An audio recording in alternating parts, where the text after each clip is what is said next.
Raising your first puppy is hard, but these tips will make life a lot easier for you. And this first one will help with one of the most frustrating problems every puppy owner faces. All of that biting and chewing. Here's the deal. Biting and chewing are natural behaviors for puppies. It's not that they're trying to hurt you or ruin your stuff. So the best way to get them to stop biting and chewing isn't necessarily to get them to stop it altogether. It's about redirecting them to things that they're allowed to bite and chew. For example, when I'm playing with my puppy, I am always armed with a toy to use as a shield if he decides that it's more fun to bite my fingers than whatever he was playing with. This avocado makes a great shield because it's soft and he can sink his teeth into it as much as he wants. And you can use the same strategy to get your pup to stop chewing your belongings. Instead of just telling them, "Hey, stop chewing that," and to ignore their natural needs, give them a chew toy that they can chew. And here's a little tip. If they're hesitant to leave your stinky shoe that they're loving chewing, it can help to smear a bit of peanut butter on the toy to get their attention. One of my dog's favorite chew toys is this Benny Bone maple stick. I'll share a link to get this toy and some other tools mentioned in this video down in the description for you. But even though redirecting is helpful to get them to stop chewing and biting, if they've worked themselves into a biting and chewing frenzy, almost nothing you can do will get them to stop. Well, except this next tip. Using barriers to limit where your puppy can go. Yes, I know, your puppy is your baby, and you want them to feel comfortable in your home. But giving them free reign of the house will make life a lot harder for you. You know how we were just talking about when your puppy gets into a biting frenzy? Well, one of the best things to do when your pup is in that state is to leave the area so that they can't bite you anymore. But we all know that puppies don't just let their prey escape so easily. As you're walking away, they follow you and bite your ankles. Not fun. But if you can simply step over to the other side of a baby gate or playpen, escape will be a lot easier, and your puppy will have some time alone to chill out with their toys. And this strategy won't only save your ankles. Let's say your puppy has discovered a new hobby, chewing up your furniture. Instead of spraying anti-chew spray on everything you own, you can just use baby gates and playpens to keep your puppy away from your furniture or in a puppy-proof room.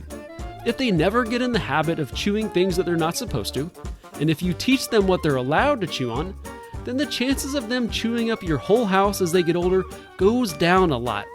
But using barriers to limit where your puppy can go just might be most valuable for potty training, which takes us to the next tip. I wish somebody told me how often you actually need to take your puppy out when you're potty training them. Here's potty training explained in 5 seconds. Show them where they're supposed to go potty, and don't let them go where they're not allowed to. It's simple, but not easy. And one of the things I didn't understand as a new puppy parent was just how often to take them out when you first get them. Some people think that you should take them out every hour or two, but that's not quite enough for an 8-week-old puppy. If you really want to potty train them fast, you should take them out every 30 to 60 minutes. I know, it sounds crazy, but if they never have an accident in the house, and they always go outside where they're supposed to, potty training will be much faster. But as they get a little older and potty training gets easier, this next obstacle gets harder. But first, if you love your puppy and want them to be the best dog they can be, subscribe to Doggy Digs so you never miss any of our future doggy videos. Okay, one of the hardest things I struggled with in raising my puppy was getting all of his energy out. Yes, potty training is hard, but that phase actually goes by pretty quickly compared to the crazy energetic puppy phase. Our puppy would have zoomies around the living room, giving us drive-by nips on our hands and feet as we watched on. We were laughing because it was cute and funny, but we were also slightly terrified because he was totally out of control. So, how can you turn your crazy puppy into a calm puppy? Well, the most important thing that nobody told me was that you need to give them just as much mental exercise as physical exercise. We were taking him on walks and playing fetch and tug, but we were totally neglecting giving his brain a workout. My favorite way to do this is with a puzzle toy, like a frozen Kong. This is where you soak their kibble in water for 10 to 20 minutes, put it in a Kong, put a dash of peanut butter in the hole, and then freeze it. It challenges their brain because they need to figure out how to get their kibble, but they absolutely love it. My dog also loves the Kong Wobbler. If I could go back in time, I would feed him all his meals through this toy so that he gets a mental workout every day without me giving him extra calories. Training for a few minutes a day is another great way to mentally challenge your pup. But here's the best thing about all of this. When puppies are young, you're limited in where you can take them because they haven't gotten all their vaccines yet. But puzzle toys and training are both things you can do inside your own home. So mentally exercising your puppy will make your home life with them a lot easier. But when it comes to everything outside of your home, like walks, going out to coffee shops, or hanging with other dogs, here's the most important thing: socializing your puppy. Most people either ignore this or get it totally wrong. It's not just about getting your puppy used to other animals and people. It's also about getting your puppy used to the sights, sounds, and objects they'll interact with as an adult dog. It's so important because it can prevent unwanted behavior like aggression, as well as fear and anxiety, and help your puppy grow into a confident dog. But here's the tricky thing. There's a window of time when puppies are most open to new experiences and where socialization is most effective. That window is roughly between 3 and 16 weeks. But guess what else doesn't happen until 16 weeks? Yep, they don't finish their vaccines until then. So many people are scared to take them outside during this time. It makes socialization a lot more difficult. But there are ways to get around it. You can hold your puppy in your arms as you walk through a busy market to get them used to the sights, sounds, and smells of being out in public. Or you can put them in the cart at a store and let them meet other people and experience the store from the safety of the cart. If you want more ideas for what to do when socializing your puppy, I'll link to a checklist down in the description. As you're introducing your pup to new things, they might get a little scared. If that happens, it's totally normal. You just might need to give them a little more space or take it slower. You need to take baby steps. And in fact, baby steps is pretty much the secret to everything when raising a puppy. It's hard for us to understand. Like, what's so scary about taking a bath or riding in the car? These are some of our favorite things. But for puppies, it's different.